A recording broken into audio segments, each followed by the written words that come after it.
Support for your public radio station comes from our members and from the Memorial Art Gallery presenting Composing Color, paintings by Alma Thomas, an exploration of the artist's vibrant and abstract style inspired by nature. Organized by the Smithsonian American Art Museum and on view now. More at mag.rochester.edu. And Bob Johnson Auto Group, proud supporter of Connections with Evan Dawson, believing an informed public makes for a stronger community. BobJohnsonAutoGroup.com. From WXXI News, this is Connections. I'm Evan Dawson. Our connection this hour was made with the creation of DOGE, the Department of Government Efficiency, a new Trump administration office that was so obsessed with efficiency that it needed two directors. Vivek Ramaswamy and Elon Musk were tasked with running DOGE, although Ramaswamy was tossed off the ship within days. Musk has made quite a show of, in his words, taking a chainsaw to the federal government. Here are some of what he has either done or proposed. In the first week, Musk proposed that all federal regulations in all sectors be eliminated. He says we are overregulated and we should toss out all regulations. And if it turns out some are important, we could bring them back in later. He sent an email to all federal employees offering them the right to resign their position and still be paid until this September. A small number took this offer, and some have subsequently been told that the government would actually not keep paying them.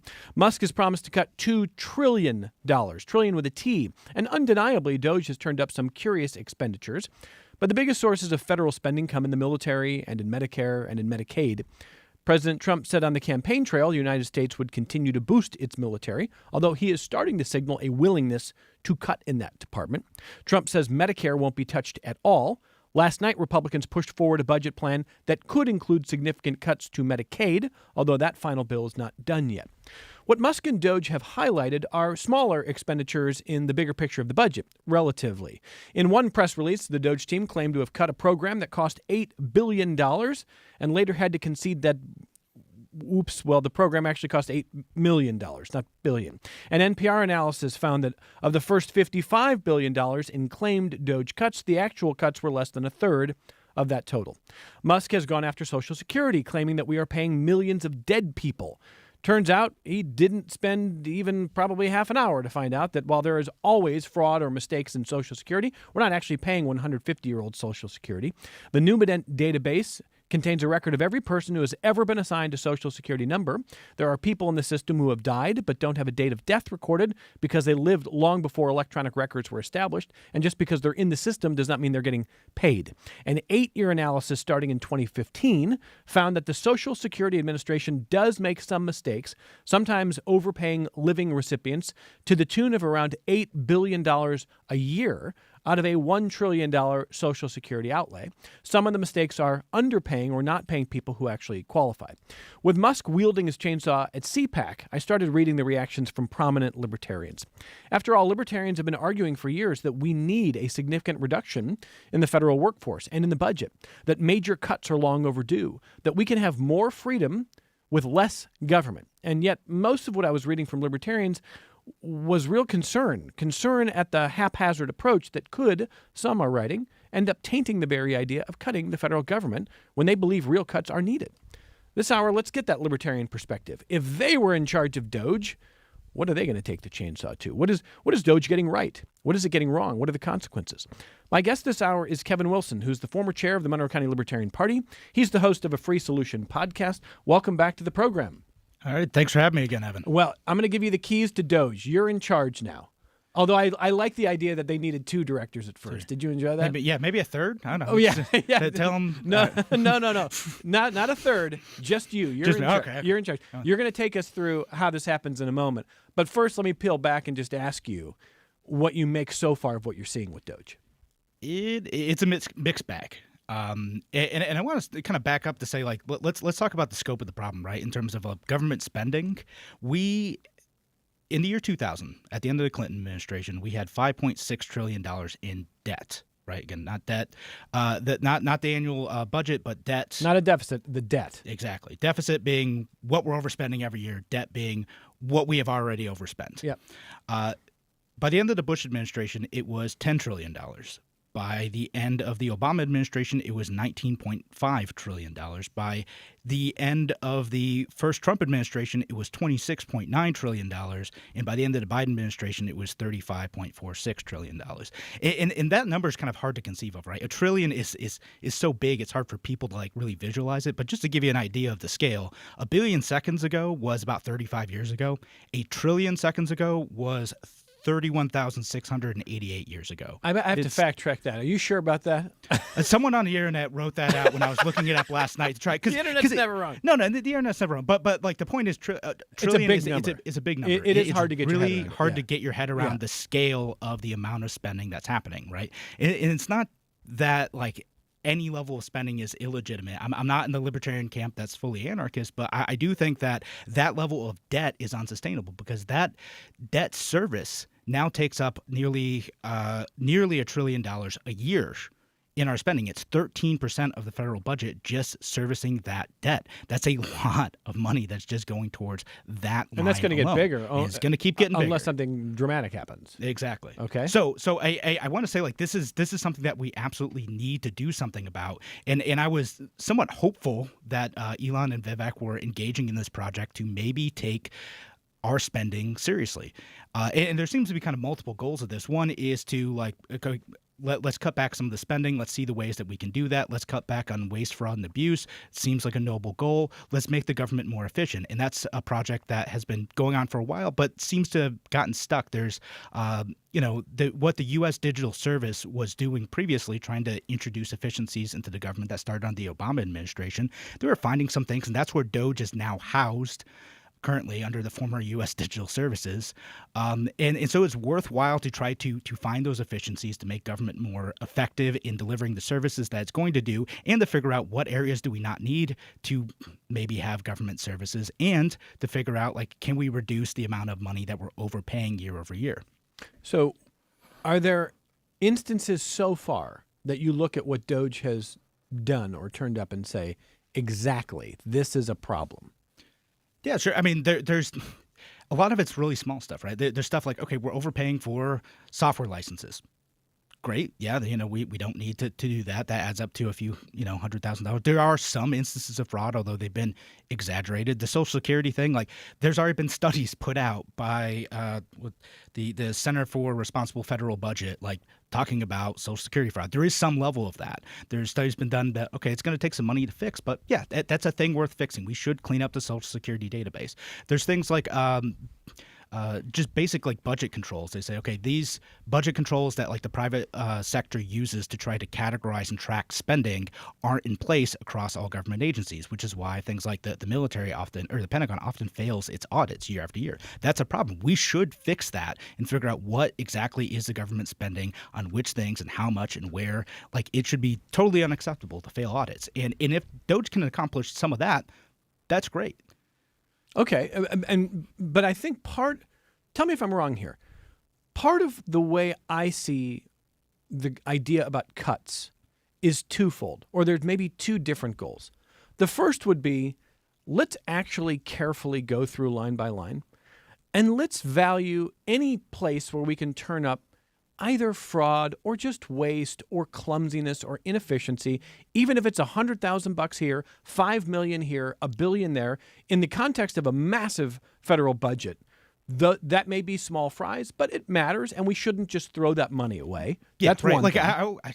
if we can save, $500 billion, that's still real money. Oh, are you sure? I mean, $500 billion. Would It doesn't solve the bigger problem, but it's real money, and I don't think people should be too glib about that, right? Because I've seen a bit of that where it's like, oh, it's only like a few percentage of the budget. Well, that still matters, and we have to and we have to tackle the bigger problem. So that's where I thought you would be. My expectation was that libertarians are not in the camp that say, hey, they're only going after the small targets. They're going after small fries.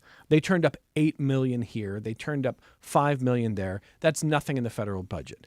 Most of the libertarians I hear say, you're right that it's not a big dent at all in the federal budget, but you're wrong to say we shouldn't care. Yeah. That we should look for efficiency, smart government everywhere, and not just scoff if they're not immediately going after Medicare, Medicaid, the military budget, which are the big expenditures. Is that fair? Yeah, that's totally fair, right? And again, those expenses, Social Security, Medicaid, defense, interest on the debt, VA services, income security, that's 91% of the budget. So they're really going after mostly the other 9%. Yes, relatively the small potatoes. Yes. And if they're going to be serious about cutting $2 trillion, they're going to have to, I would think, go after the big targets, which Donald Trump has sort of said they won't do.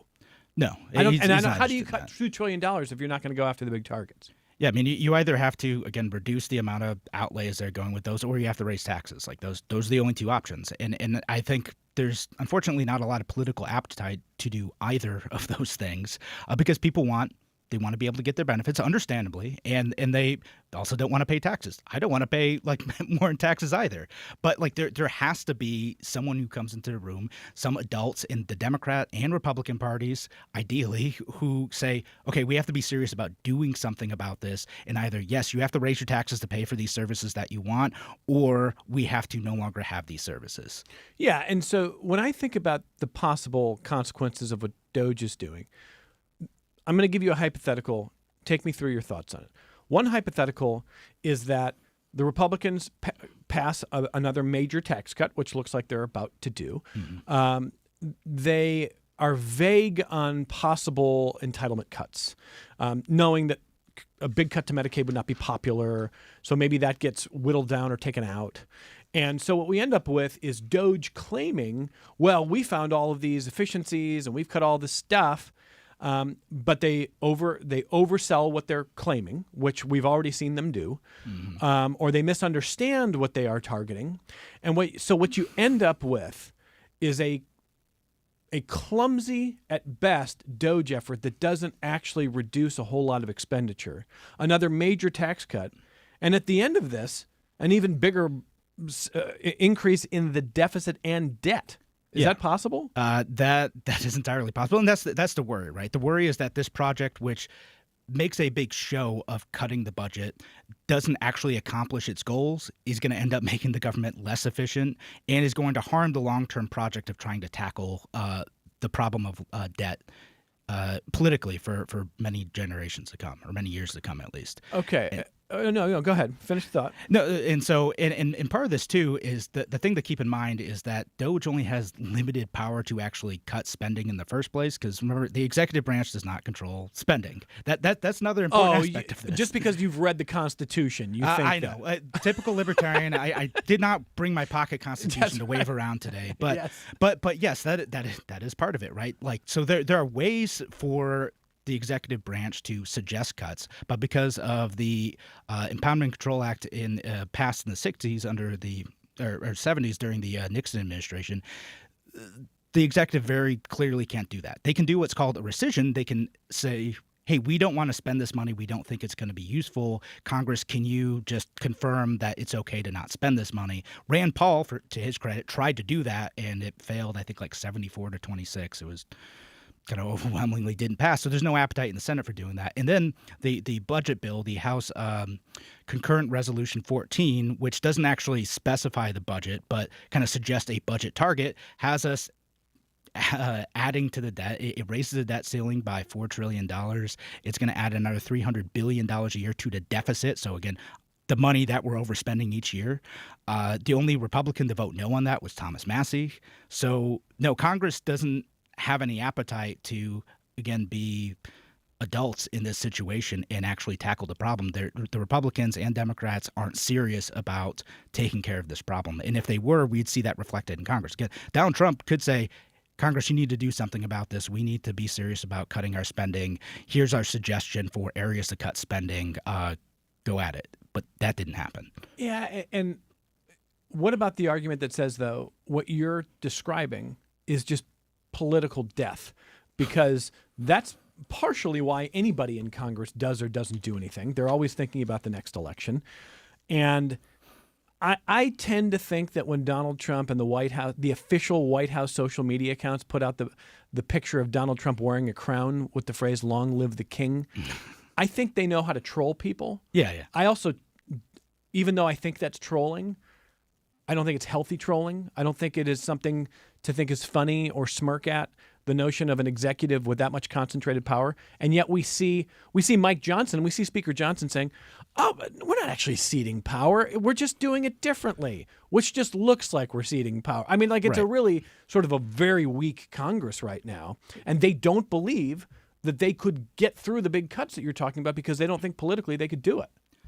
I don't think it's unfair to say that. I also think that this is a problem that goes beyond just the current Republican Congress. Nancy Pelosi was happy to pass stuff off to Barack Obama when the Democrats in Congress needed political cover. It was willing to do that with Joe Biden as well. That's what happened with the student loan stuff. Why did Joe Biden do that through executive order? Because Congress didn't have the appetite to Right. do that. Even though Congress recognized, like, oh, we're the ones who are supposed to do it, they never did anything about that. Right. So this is a longstanding problem, and it's frankly a crisis of being in a constitutional republic, that we can't ask our representatives to make hard choices on behalf of the political public to decide what the priority is in terms of spending and taxation.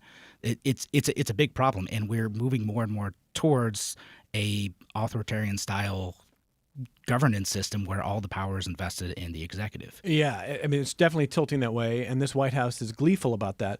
It's also interesting to watch. You mentioned Massey as one of the few congressional Republican voices who is not jumping in line with everything that's kind of being pushed that way. But there's also, just looking at the cabinet, looking at the votes for who Donald Trump nominated, it's people who are retiring, like Mitch McConnell, who decided, well, I can vote no. Right. Because I don't have another election. There's nothing to lose. Is that an argument for term limits? I think it is a decent argument for term limits. I mean, in theory, that's what the Senate's supposed to be overall, right? The reason we give senators 6-year terms is because they have a little bit of insulation from those, kind of short-term reactions to politically unpopular votes, right? Like that you get 6 years because then you're supposed to be looking at the long-term health of the United Absolutely. States as a steward of the United States in the U.S. Senate position. But they're still not doing that either. It's so politically unpopular to like cut spending or raise taxes that they're just frozen, and they'd rather just divert that blame elsewhere. Yeah, I mean, even the Republicans who won in 2024, who have 6 years, they have another presidential cycle and then another midterm until their next election. And they all got in line with every single cabinet pick, even the ones who have 6 years. Yeah.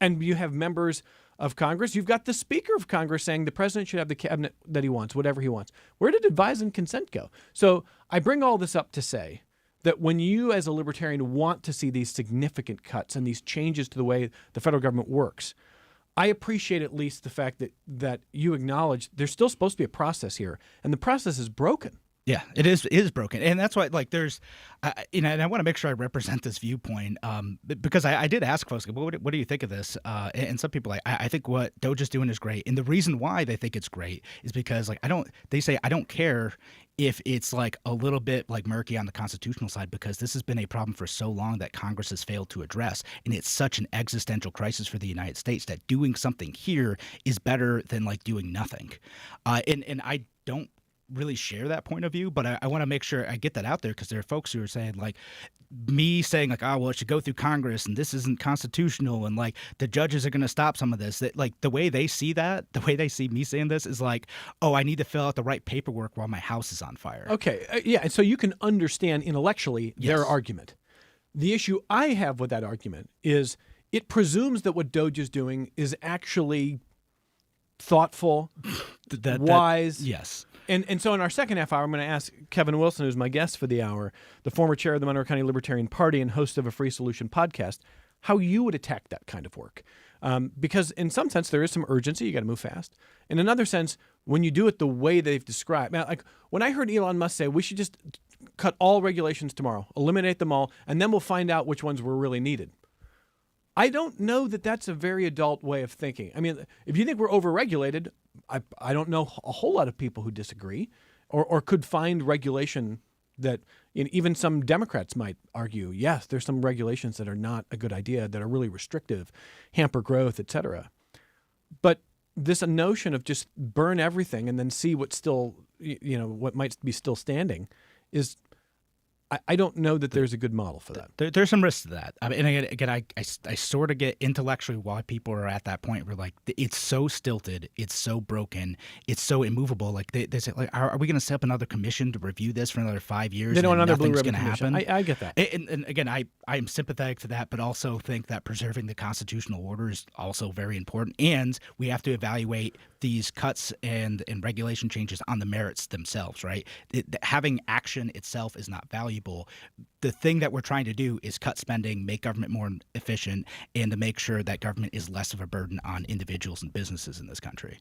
I would argue that the evidence shows that government can be very, very slow, stuck in blue ribbon commissions, stuck in environmental review, and nothing gets done. And that frustration that people feel can be very reasonable. I would also argue that there are instances in recent years where there is an understanding that old order cannot hold. And here's two very different examples. The first is the Biden administration in 2021 touts this billions upon billions of dollars for broadband. And by the end of Joe Biden's term, almost nothing was done. I mean, almost nothing was done in a full presidential term in a first year major project for broadband. And that is hard to believe. When you look at that, that's what makes people cynical about the government's management of anything. Then you look at Pennsylvania that had is it I-95? Is that what was that stretch of highway collapse? And Governor Josh Shapiro, a Democrat, said, we cannot get bogged down in another environmental review, or everyone needs to study this for the next 5 years. And they rebuilt it in like 11 days. And everybody was like, I didn't know you could do that. Yeah. Well, it turns out like you can still do that. And this is two different Democratic administrations, one stuck in the morass of not getting something done, and another saying it is not acceptable to move this slow anymore. And so I think within the confines of government, there are still ways to do things. There's still ways to build things. There's still ways to accomplish things that don't require blowing up a constitution because we're frustrated. Right. I mean, there are legal things you could do, I mean, both through Congress and through like the regulation administrative. So one of the good things that Trump's doing is it's starting to move back on the NEPA stuff, so the National Environmental Protection Act, and that's the type of thing that Josh Shapiro is talking about. Like, you have to do all these studies, you can get vetoed by different groups who have various objections. It takes years to get anything done. It's part of what's bogging down the California high-speed rail too, which has cost tens of billions of dollars in overrun. And so that type of stuff, there's starting to be an appetite on this. It's been there on the Republican side. Democrat side, I'm seeing a little bit more of this among like the new liberals, the kind of YIMBY type folks who say, let's just figure out ways to build stuff. The biggest impediment to trusting Democratic administrations is how much money we're spending to accomplish absolutely nothing. You'd mentioned the broadband thing. There's also the electric charging stations that we keep funding, but almost nothing gets built. That's right. There's the CHIPS Act also took a lot of money before we saw anything happening. Like, so there's all these different situations where it's like, we have spent how many hundreds of billions of dollars trying to accomplish something, you have nothing to show for it. Like, yeah, no wonder we're in so much debt. And then and then what ends up happening is we end up saying, oh, we don't have enough money for this project, we need to have more. And if you're a voter, like, I don't understand why you would accept that. So yeah, Democrats and Republicans need to change. So if we're gonna spend that money, God, by God, we better at least build something out of it. Yeah, I understand that point of view. Now, I want to listen to two clips, and then we're going to pivot in our second half hour, and we're going to put Kevin in charge of the whole government, which is, he's been waiting for years for this.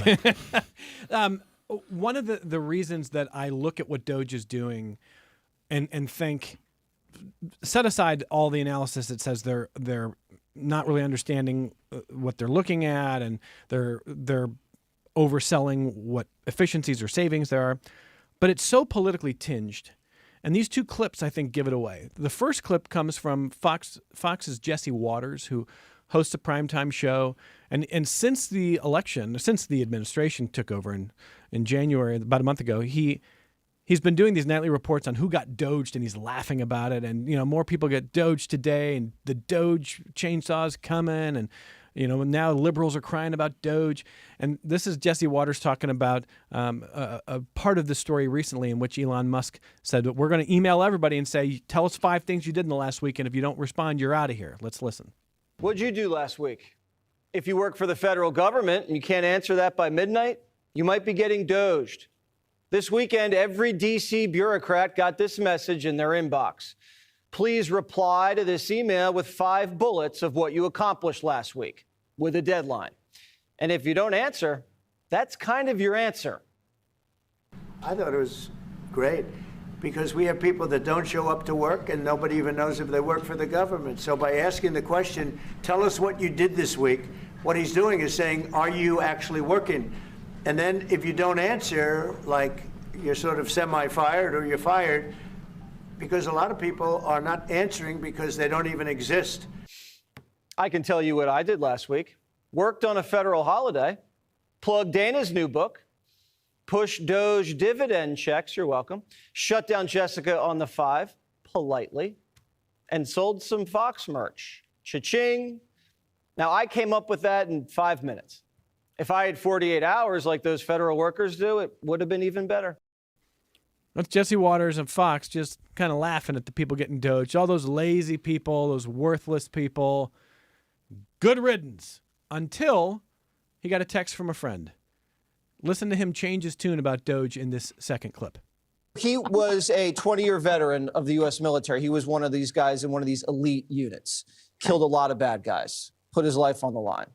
And now he punched out after 20 years and working for the Pentagon. And he's only been there a few months, so he's probationary. And he just found out he's probably going to get laid off. He's going to get doged. And he texted me and he said, Jesse, you know, this isn't good. I'm upset. This is really sad. And this guy's not a DEI consultant. This guy's not a climate consultant. You know, this guy is a veteran. So when you're talking about doging people, veterans should get priority. Because if you're going to go out there and kill enemies and put your life on the line for this country, you shouldn't be in the same category as people that are doing DEI. Now, Harold and his ilk like to talk about the slash and burn corporate ethos. We just need to be a little bit less callous with the way, Harold, we talk about doging people. Okay, I want that to sink in. We need to be less callous, says the guy who spent a month laughing in the face of anybody who, quote, got doged because he just assumed that they must all be climate activists or DEI workers until it's his friend. And I don't think this is a healthy way to look at what is going on here. I don't think this is a mature adult way to evaluate how the federal government's operating. Probably not. But I would say, like, the way Doge approaches this, and I'll say there's a contingent of Republicans, Libertarians, et cetera, who like seeing this, who have that similar attitude that like, if all we get out of this is some bureaucrats cry, then it's mission accomplished. And I've seen that, like, and I'm like, I don't think that's a good way to run a government. That's not necessarily going to save us money or make us more efficient, or that's just getting stuck in the culture wars. Yeah, it's just a culture war thing, right? And so, like, to me, I'm like, I don't see how that's really accomplishing anything other than being spiteful. That's not a good way to be. That's not the virtue we need to, again, make sure that we continue to have a successful constitutional republic. And if you're Jesse Waters or if you're people who are laughing about Doge, clearly you think that anybody who works for the federal government in any capacity, in which, by the way, most federal workers don't work in D.C., you think they're all just laughing their way to the bank, laughing at taxpayers' expense, adding nothing of value to society. Until it's someone you know, it's your daughter, it's your friend Chris, this veteran, and then, well, clearly those people shouldn't get doged. And all I'm arguing is if we're going to do a review of what the federal government is doing, don't just assume anybody who works for the federal government is corrupt or idiotic or whatever, and understand there may be some hard decisions to be made, including, if you want to do it this way, Jesse Waters, might be your friend, I don't know. But now he wants special privilege for veterans. He doesn't want DEI, which he criticizes for privileging certain groups over others. But he wants a plan to privilege people in the veterans group that he thinks deserve that privilege over others. Sure. Everyone wants to protect their own group. And I would be remiss if I didn't say there are absolutely people who like are in the federal bureaucracy who like probably should be let go, who really aren't doing anything. There's going to be a lot of that. There's going to be a lot of that in an organization. There's an interesting book that talks about government efficiency. It's called Recoding America by Jennifer Palka. And she has a couple of stories in there where like the people talking about the VA where they're like, oh yeah, it takes a couple minutes for us to like load all these forms. We have to manually view PDFs and we don't really have a database of just looking through that. And well, the forms, they take a while to load. We can actually make a cup of coffee between having to load each form and we have to look through a bunch of them to get stuff approved. approved. And then, so we should do something about the latency problem. They said, well, we don't have a latency problem because we redefine latency as taking less than more than 2 minutes to load. What? That's okay. So you just redefine the problem. It takes 2 minutes to load a single form instead of having a database, and the result of that is that veterans aren't getting care anymore. Yeah, bureaucrats like that, get rid of them. Like that's the type of stuff I want DOGE to fix. Like if that's your attitude, if you do not care about service, you're willing to take up massive amounts of time and make sure that the beneficiaries of these services that we're paying for or taking on debt for aren't even getting those, is lose in that situation. Yeah, those folks need to go. What Musk said, by the way, with the emails are going to come back from the federal workers who are supposed to describe what they did in the last week. He's going to give them, because there's, millions upon millions of federal employees, as you know.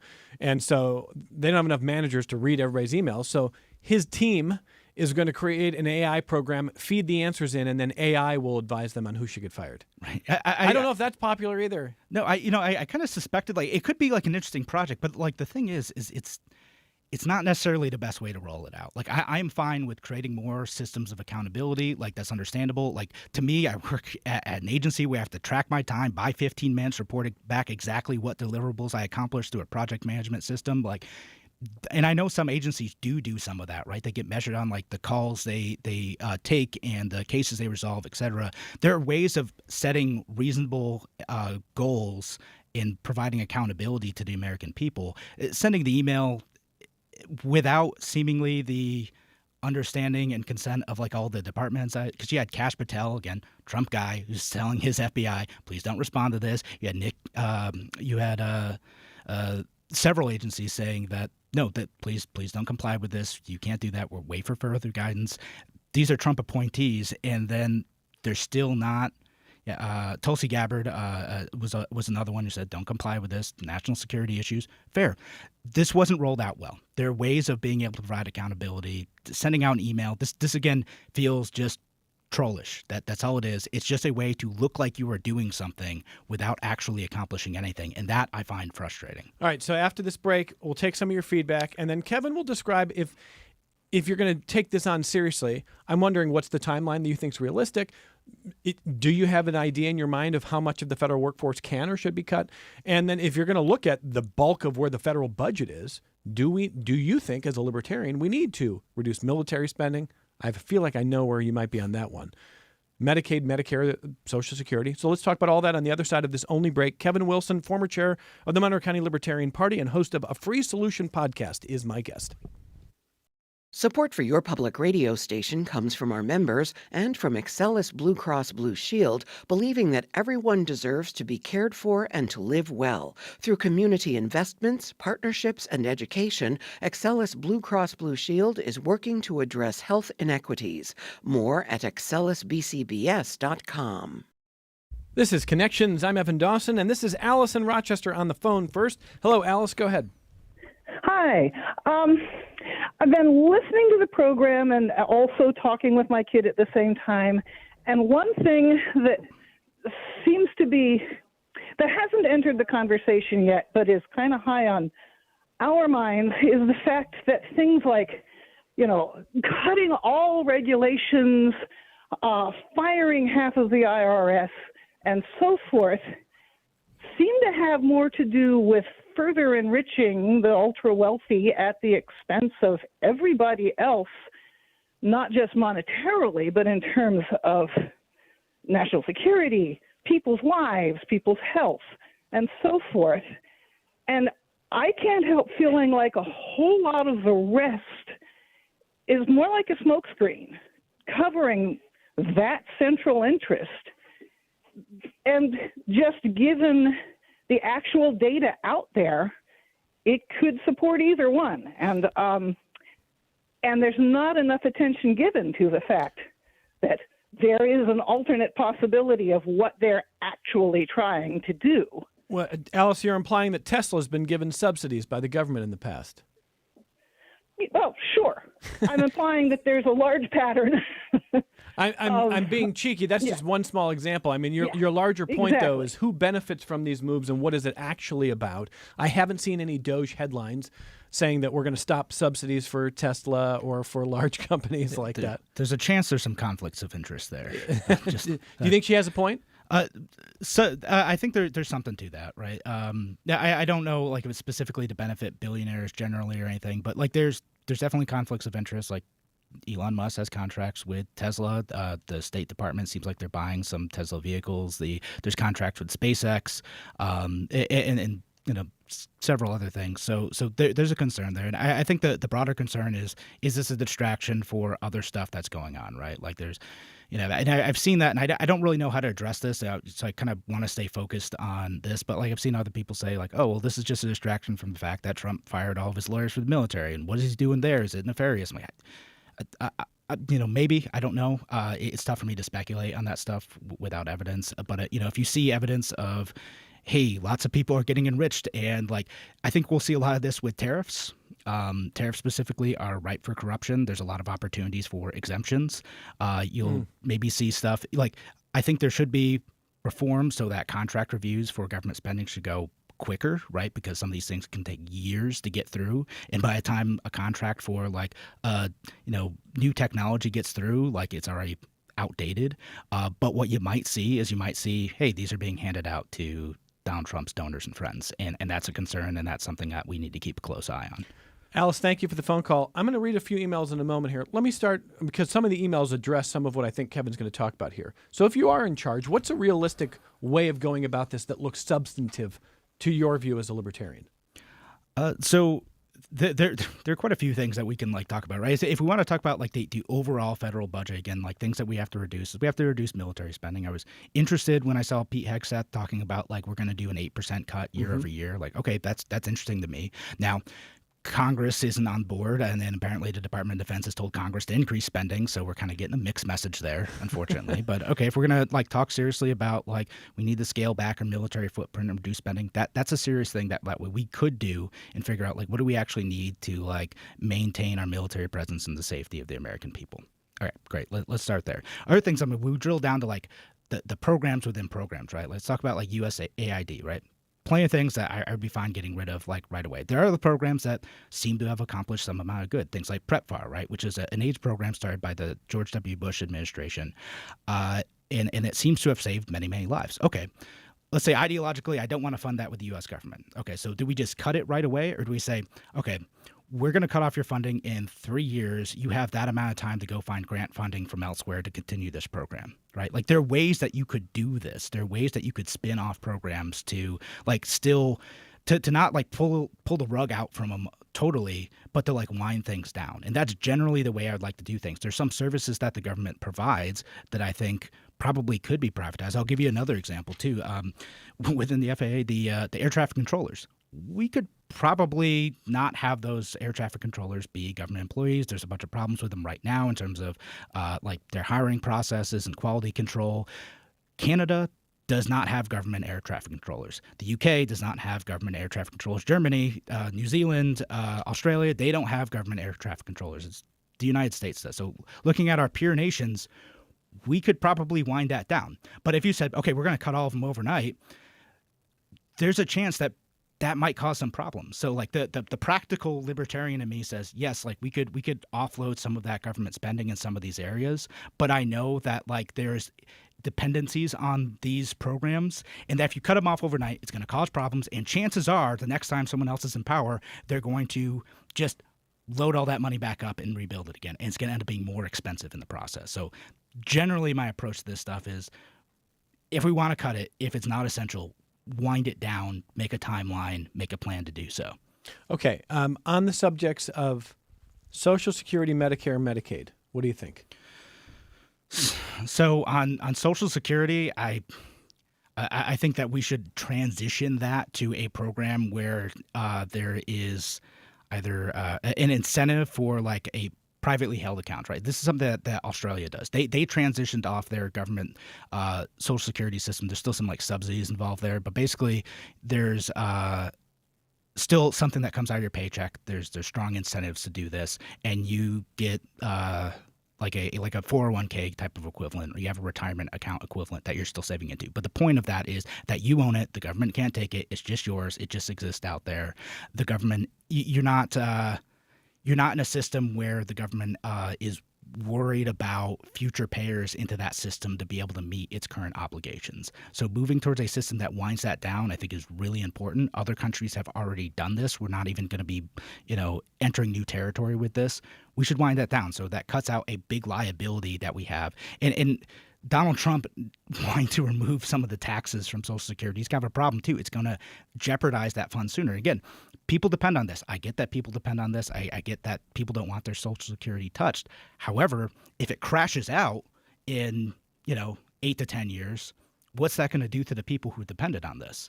And that's what will happen as soon as the Social Security Trust Fund runs out. If Congress doesn't do something, either raise taxes or reduce benefits or change the age you get paid, there's going to be immediate drop-off in benefits. I mean, I've been hearing that my whole life, though. Haven't you?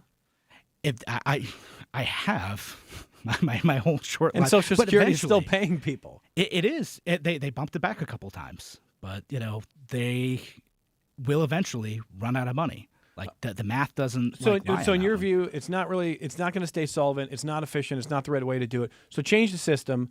What do you make of some of the Doge? Musk even has Donald Trump out there saying that we've got 300-year-olds getting paid on all this stuff, this wild stuff that he's saying.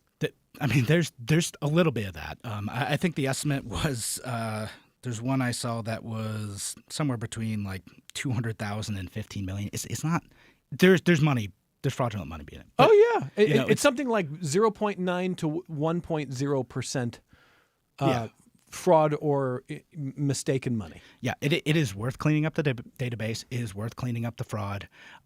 However, that is not that's not the reason that we're insolvent on Social Security. We're insolvent on Social Security because people are living longer than they were when the program was created, and we haven't made enough adjustments to that system where we have more people paying in than taking out, and that fundamentally is unsustainable. I mean, it's macabrely optimistic maybe that the United States, unlike most other Western countries, has actually seen a slight downturn in our life expectancy in recent years. Now we're getting really dark. That's not what we want. No, we want that's not what long we want, life. though. We No. want long, successful lives. Yeah, and my what I would hope to see happen is that this is something, again, you get your own money, you have your own money, you're able to have support in retirement, and there's ways of being able to build that without having to rely on a system that is mathematically unsustainable. Okay, Medicaid, Medicare.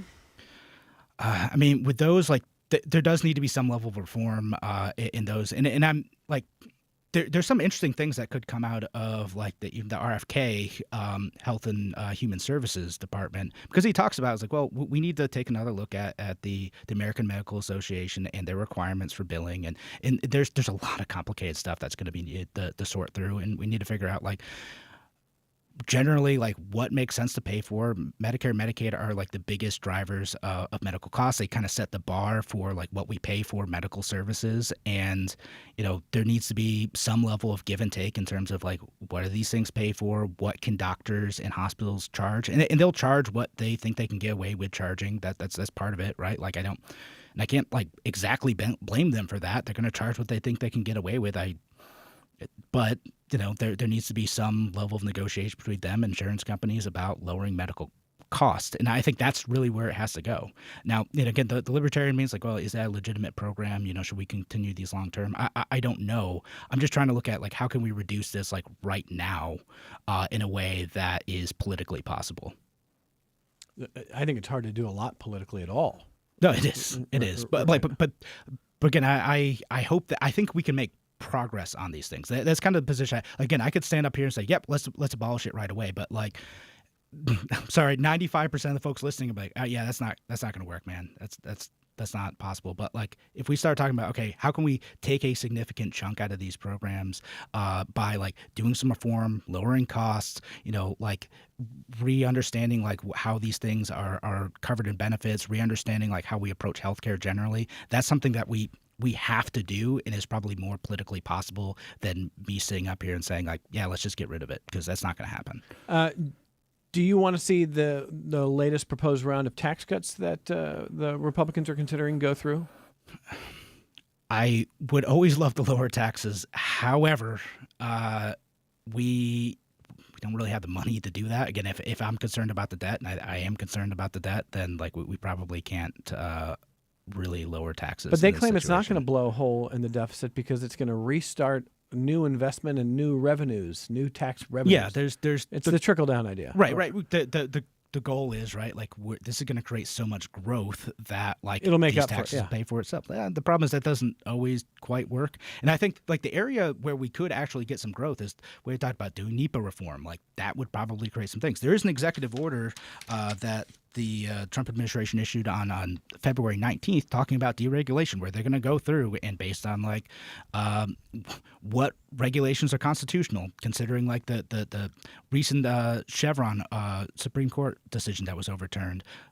Can we get rid of some regulations that are just costing money, not really providing the benefits that people are hoping, and are just grinding any ability to do business or operate to a halt? That there's a lot of hours that get spent complying with regulations, both on the government employee side and on the business side and on the individual side.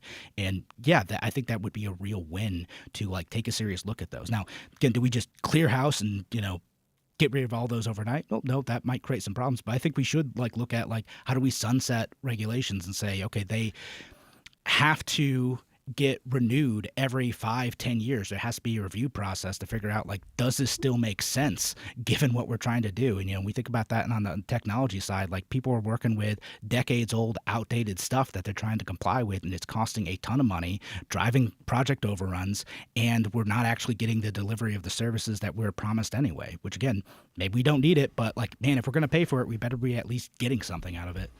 Well, let me get Jeff in Rochester, and I'll read some emails as well here in a moment. Hey, Jeff, go ahead. So my question is, just like when they cut the word equity out because of DEI, and they talk about all the other places where it shows up where it needs to be, that now those things are offline because the word shows up out of context, and that hurts things. The same way regulation, the guest was just saying regulation in and of itself isn't necessarily a bad thing, but then again, it isn't a good thing if it stagnates. When a recent Republican congressman took all these cuts and kind of in a mocking way said, all of these piecemeal cuts, he broke it down into hours against the debt. And he's like, this saves us like a half an hour of interest payments, and this thing saves us a week of interest payments. What is the libertarian stance on going after the subsidies for the oil companies that we're still propping up that are making money hand over fist, but yet we're still subsidizing them? And that's to the tune of billions of dollars, which takes a huge chunk towards balancing a budget. What are his thoughts on going after that? Yeah, let me just jump in here. Jeff, go ahead. Jeff, get rid of the subsidies. End of statement. That was easy. A true free market. You want to see real market competition. Yeah, no, I think we should get rid of the subsidies. I think that we should not be subsidizing oil companies, certainly, but I generally don't like subsidies of any kind. If we can absolutely avoid them, great. And I think there's some like let's change the energy policy real quick. Like, yeah, some people are saying, oh, we can't have wind energy, we can't have solar energy, we can't have nuclear energy without subsidies. Like, I think we could. I think like we have to do some other reforms along with that, though. We have to make it easier to do those projects and not have them bogged down in years and years of red tape in order to make them profitable within a free market system. Jeff, thank you for the phone call. John says, I would love to hear your guest speak to the level of access to personal information that Musk has gained through Doge. It seems there's no real substantive output to these efforts other than staying in the news cycle continually, while we have no transparency about what Musk has and what he might do with it. Yeah, that's a concern.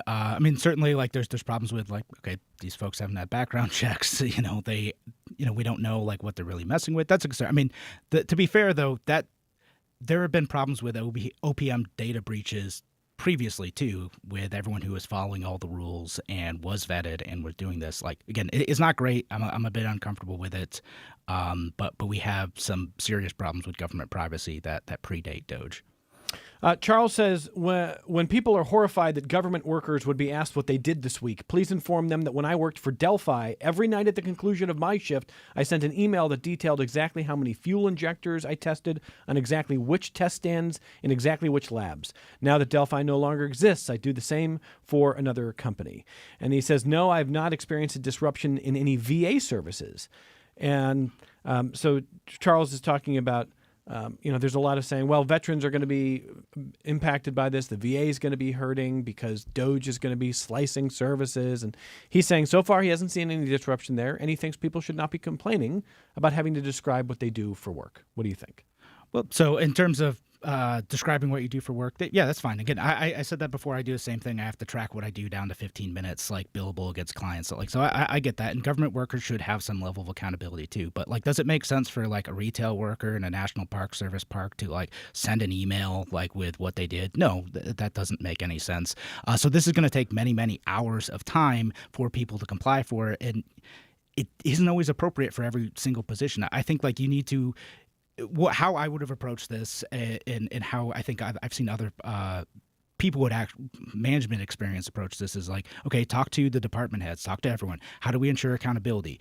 Give the directive out to your managers. Like you need to have like accountability in X, Y, and Z areas. Like let's talk about like creating actual metrics and KPIs that they need to follow down to every employee and figuring out like who's actually doing their work and who isn't. Hold managers who aren't holding their employees accountable. Like that's what a lot of organizations that are effective do, and it's possible to do that here too. And I would just say to Charles, I mean, clearly Elon Musk's email was less about the actually tracking efficiencies and more just about a culture war dunking. Yeah. All these lazy workers, we're going to make them tell us what they do because, they suck. I mean, that's kind of the tone of it, and that's why I'm waiting to see a more adult approach to this. But let me just conclude with this. Tom writes and says, what an excellent show. Thank you. So Kevin Wilson, tell Tom and others where they can hear you elsewhere. All right. You can find me on a Free Solution podcast or on Twitter, X at Kevin Wilson ROC. Thank you for being with us again. It's nice to talk to you. Thanks for having me again. He's going to come back with some frequency. Really interesting conversation with the former chair of the Monroe County Libertarian Party. More connections coming up.